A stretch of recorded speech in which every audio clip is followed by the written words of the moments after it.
Welcome to Stitching with Cindy Botts. Today I want to talk to you about my latest wall hanging, and hopefully I can be an encouragement to you and maybe an inspiration as I share some information about myself and talk about this project. Now, the center block here that is defined by this green border here. I don't want to get too close, that's why I'm kind of using my rubber spatula. That center block is called Peaceful Hours, and let me tell you that when putting that together, it was nothing like peaceful hours. It was very frustrating. I had one of those days where I cut and pieced things and it just didn't work. I had so many things that were cut wrong, my measurements were off, and I don't know about you, but I don't have an unlimited stock of material, so I had to think of ways I could use those mistakes in my design so that that material wasn't just wasted. So hopefully I can give you some inspiration and encouragement that, you know, it happens to everybody. I'm not a professional quilter by any means. Oh, there's Miss Turtle. She came to join us. I am a retired preschool teacher, and I just recently opened a shop here in Warsaw, New York, where I would like to be a quilting teacher, sewer, sewing teacher, hold workshops and classes, and I'm thankful for the girls that have come, and I've learned a lot by just the few classes that I've had. In doing things for preparation for adults is much different than for preschoolers, as you can imagine, but a lot of the same concepts do actually really apply. You know, creating lesson plans and thinking about what actually you want to teach, what do you want to present, and all of that. So that being said, this wall hanging was a challenge. I like it. There's a lot of things about it I like. A lot of things that I would do different if I were to do it again. And that's, I guess, part of the journey too.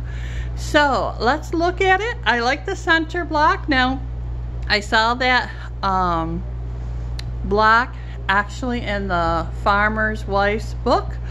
And that book has a CD that comes along with it and templates that you can make.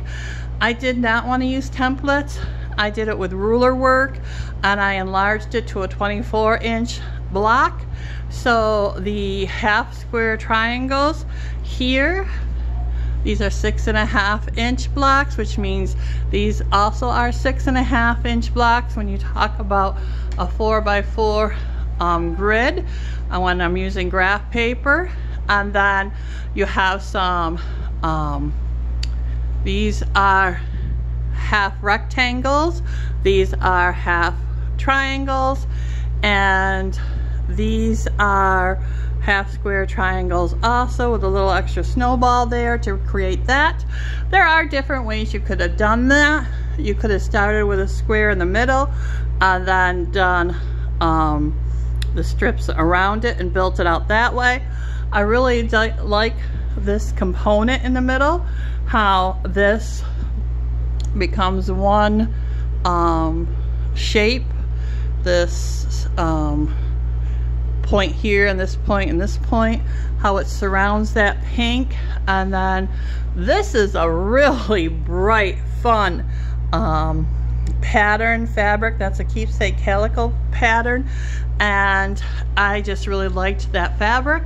So to keep that fabric, I wanted to use it in a, you know, as a focus fabric in a large block. I didn't want to cut it up too small because then you really would lose the effect of it. The other thing I like about that center block is by putting the green border around it, this thin green border here, it really accents how this part here of the off-white going around it kind of makes an octagon around it and really sets off that whole center block. And using that same fun flower burst in the center really ties that all together. Then for this border, now this is kind of like a medallion quilt, being that it has a big center block, and then I started putting borders around it. I'm not going to make it super huge.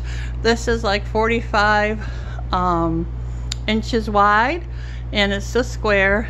So you could, if you wanted to make it into a bed size quilt, you could do the same type thing and just enlarge your borders and add more if you wanted to. So one of my mistakes that I made was the cutting of these strips. The size of these were not originally like what I wanted, and then when I put them together, you can see where here, look at it, it doesn't come all the way to the bottom. So now I have this little gap I had to fill, and I did fill it with this same background material. Now if I were to do this quilt again, I would either make these individual strips bigger and therefore make this whole border there larger, have it be larger in width and in depth, in height and in width, and so that these spaces and these blocks would not have this gap. All right, the other thing I think I would do if I were to make it again, my woulda, coulda, shouldas, I think I'd like this inner triangle to be the same color here, so it would make a secondary pattern here, which is what I have up here. All right, that secondary pattern, I think that would have been cool. So talking about that, next frustration is, as I was putting this together and I measured it, measured twice and all that, and calculated my seam allowances, and I cut my half square triangles to make this border row, I had in my mind that it was going to be 6 half square triangles, and that would be 3 sets of the flying geese inverted there. Didn't work out that way. Woulda, coulda, shouldas, what it could be and should be, didn't work out. So then I had an odd number on the side, and now my sides don't match. My corners on the ends don't match. So that one comes out that way, and that one comes out this way. And you can see that the angles are different. Okay, so even if I turned the last corner block around, it doesn't do it. So, so now in this wall hanging, we have opposing diagonal corner blocks that match, but all 4 don't match. Now this is an original work. I'm happy with it. I'm going to go ahead and quilt it and use it as a learning experience, and it's pretty. I like it, but it's one of those things where you really want to write down your steps so that when you go to repeat something or share it with someone else, they and you can make other choices. So that graph paper I really need to work with, and I need to, instead of going ahead and cutting everything for like the whole border, let's keep with that practice block. And I tell myself, yeah, I'm gonna make a practice block, but when you do cut strips with the fabric and you make a mistake, well, now you got all those blocks, and yeah, that didn't work so well. That's all right, I learned, and writing things down will help you in your journal, in your journey. And some people keep a photographic journal of the quilts they made. Other people, I know, write things down. That's up to you. I just hope that you find encouragement and inspiration in hearing that other people make mistakes too, and that your work doesn't have to be perfect. It can still be beautiful and fun and exciting. And I love the movement that's in this quilt, and I like the fun fabric that's focused. on, you know, my fun focus fabric that's in this quilt. And yeah, I can find a lot of things wrong with it. I can pick it apart, but at the end of the day, will I enjoy it on the wall? Sure will. And for myself, I know I've shared that I'm learning how to do free motion quilting. I've had some success with it. I've had some failures. Life is a journey. We're in it together. Be encouraged by one another. And what I am doing wrong when I'm doing my free motion quilting is my little loopsies are very tight, and I'm not letting my machine be fast enough to do those loops. I gotta ease up and let the machine be faster, but me as the mover of the fabric needs to be at ease and slow, and those things come with time and practice. There's a lot of things in life that we just need to slow down, enjoy the process, enjoy where we're at.